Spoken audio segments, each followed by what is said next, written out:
पिछले एपिसोड में सभी एल्डर और टैन्यू भी मिस्किन के पैलेस में से चले गए थे, लेकिन तभी सुबिंग यहाँ पर आया था और उसने मिस्किन को सभी हर्ब को 1 महीने के अंदर तैयार करने के लिए बोला था। इधर टैन्यू भी अपने जगह पर आ गया है और कहता है कि इसे उगाने में 5 दिन का टाइम लगेगा, लेकिन अगर उस दिन मैंने होंगमेंग तुसेन को कास्ट नहीं किया होता फिर मुझे समर ट्रेजर स्पिरिट बोट मिल गया होता। लेकिन उस दिन जिन लोगों ने मुझे धोखे से मारने की कोशिश की थी, कभी न कभी इसका बदला मैं जरूर लूंगा और इसके हिसाब को बराबर कर दूंगा। तभी इसी वक्त डेनियल यहाँ पर आ जाता है और टैन्यू से कहता है कि यह तो केवल 5 दिन है, तुम बिल्कुल ठीक हो जाओगे। इसके बाद टैन्यू कुछ बोलने जाता है, लेकिन इसी वक्त सूजियान आकर पीछे से इसकी आंखें बंद कर लेती है और डेनियल सूजियान की खूबसूरती को देख हैरान हो जाता है। फिर सूजियान टैन्यू से गेस करने के लिए कहती है, लेकिन टैन्यू तुरंत इसे पहचान जाता है कि वो सूजियान है और कहता है कि यह सब करना बंद करो। लेकिन बेचारी सूजियान को इसमें कुछ मजा नहीं आता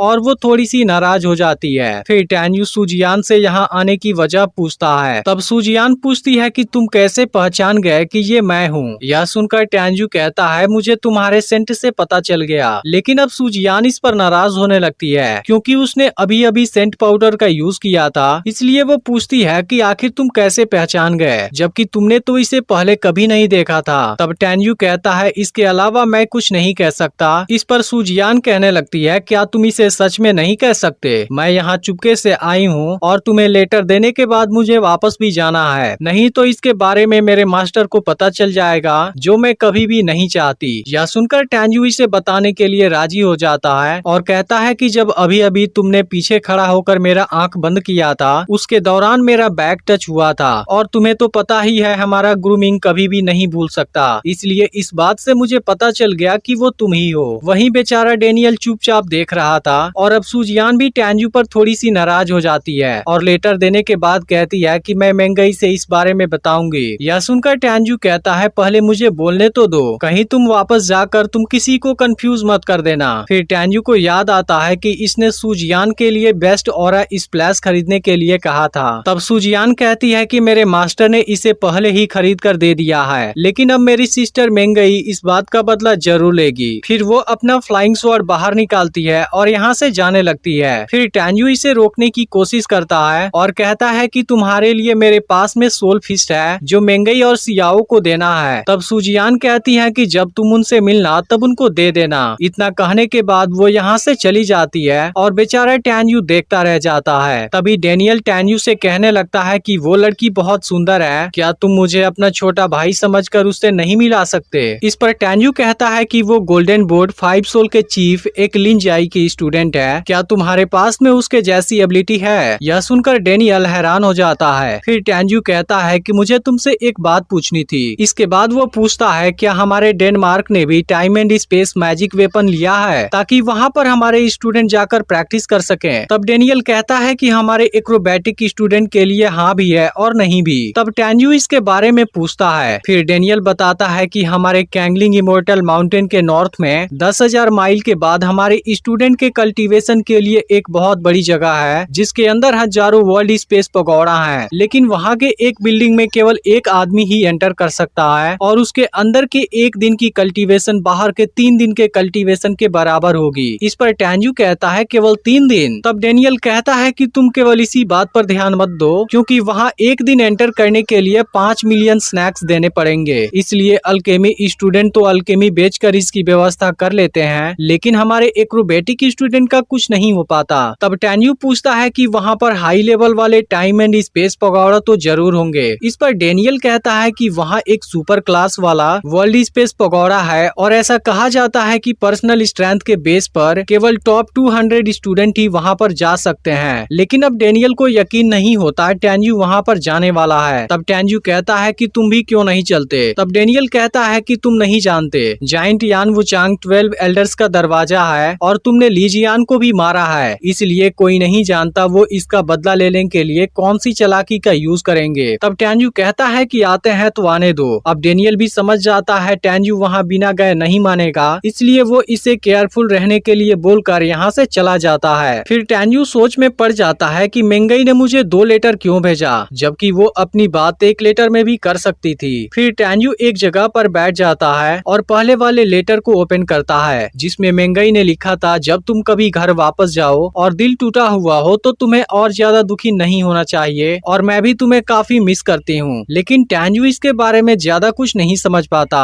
इसके बाद वो दूसरा लेटर ओपन करता है जो शायद सियाओ ने लिखा था, और इसे पढ़कर टैन्यू थोड़ा सा दुखी हो जाता है। इसके बाद टैन्यू यहाँ से निकल जाता है और कहता है कि मेरे पास अभी अगला स्क्रीन सेवर लिंक जाओ है जो इंपीरियल पैलेस में पहुँचने के लिए 3 दिन कम समय लेगा, और अब तो सन लैली ऑक्शन हाउस के लिए केवल 18 दिन बचे हुए हैं। इसलिए इस बार मुझे जीजी टाइम एंड स्पेस में कल्टीवेट करने जाना चाहिए, क्योंकि अभी आइस एट्रीब्यूट को रिफाइन करने में टाइम है, जिससे होंगमेंग आइस फिस्ट इम्प्रूव हो जाएगी। इसके बाद टैन्यू नीचे आता है और अंदर की ओर जाने लगता है, जहाँ पर इसको स्ट्रॉन्ग स्पिरिट के होने का एहसास होता है, और टैन्यू को यह चीज एक सपने के जैसी लगती है। लेकिन इसी वक्त पेंग अपने कुछ लोगों के साथ आ जाता है और कहने लगता है, जरा इस एक्रोबेटिक स्टूडेंट को तो देखो। फिर टैन्यू से कहता है, क्या तुम अभी भी अपने सेंटिमेंट को कल्टीवेट कर रहे हो? लेकिन टैन्यू कुछ नहीं बोलता। तभी पेंग कहने लगता है, तुम्हें जाने के लिए किसने कहा? और वो टैन्यू को रोक देता है। फिर कहने लगता है, देखो ये कितना अच्छा पालतू है, मेरे कहने से पहले ही आगे आ गया। तभी पेंग का आदमी कहने लगता है, इस पूरे डेनमार्क में कौन है जो आपकी बात को नहीं मान सकता, और यह तो केवल एक एक्रोबेटिक स्टूडेंट है। इसके बाद पेंग टैन्यू के सामने एक स्नैक फेंकता है और कहने लगता है, मैंने सुना है टैन्यू नाम का एक आदमी तुम्हारे लिंगसान मेडिसिनल गार्डन में आया है जो बहुत ही घमंडी है। इसके बाद पेंग टैन्यू को गिरा हुआ स्नैक उठाने के लिए कहता है। अब इस बात को सुनते ही टैन्यू इसे एक पावरफुल पंच मारता है और इसकी गर्दन पकड़कर हवा में लटका देता है। अब यह देखते ही पेंग के आदमी गुस्सा हो जाते हैं और इसमें से एक टैन्यू पर हमला करने जाता है, लेकिन अब टैन्यू केवल एक किक में ही इसको दूर फेंक देता है। यह देख बाकी के दोनों आदमी भी पेंग को बचाने आते हैं, लेकिन टैन्यू इनका भी अच्छे से बैंड बजाता है, और अब इस चीज को देख तीनों के होश उड़ जाते हैं। इसके बाद एपिसोड एंड हो जाता है, जिसका अगला एपिसोड मंडे को रिलीज होगा। लेकिन अगर आपने पिछला पार्ट मिस कर दिया हो तब लेफ्ट वाली वीडियो को जरूर देख लेना, और चैनल को भी सब्सक्राइब करके नोटिफिकेशन को ऑल पर जरूर सेट कर देना।